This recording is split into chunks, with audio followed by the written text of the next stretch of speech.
Librong ito ay rated SPG, striktong patnubay at gabay ng magulang ang kailangan. Ginawa nga ni Espinas na harangan ang paglaya nila Tanggol, ngunit wala itong nagawa dahil naayos na lahat ng abogado ni Marcelo.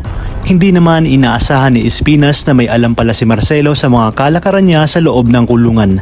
Kaya naman ito ang ginamit ni Marcelo laban kay Espinas dahil napag-alaman nga ni Marcelo na ginagamit ni Espinas si Tanggol upang maging hitman sa labas. Sinabi nga ni Marcelo kay Espinas na siya ang nagbigay ng abogado sa grupo ni Tanggol upang makalaya nga ang mga ito.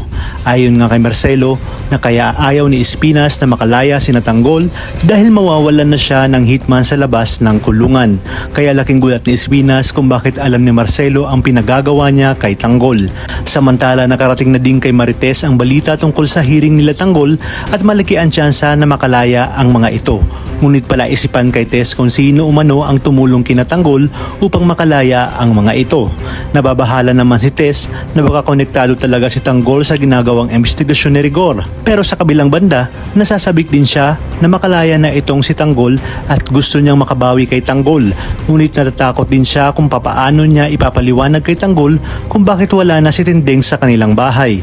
Maya-maya pa, kinausap naman ni Marcelo itong si Chief Espinas na wag umanong harangan ang paglaya ni Tanggol. Kapalit nga ng tulong na gagawin niya upang matigil ang investigasyon na ginagawa ng pulis ng ama ni Tanggol na si Rigor. Ayon kay Marcelo na kayang-kaya niyang patahimikin si Rigor de Magiba kung hindi haharangan ni Espinas ang paglaya nila Tanggol. Napaisip naman si Espinas kung bakit ganun na lamang kainteresado itong si Marcelo sa grupo ni Tanggol. Kaya naman nababahala si Espinas at sigurado umano siya na may binabalak si Marcelo sa grupo ni Tanggol.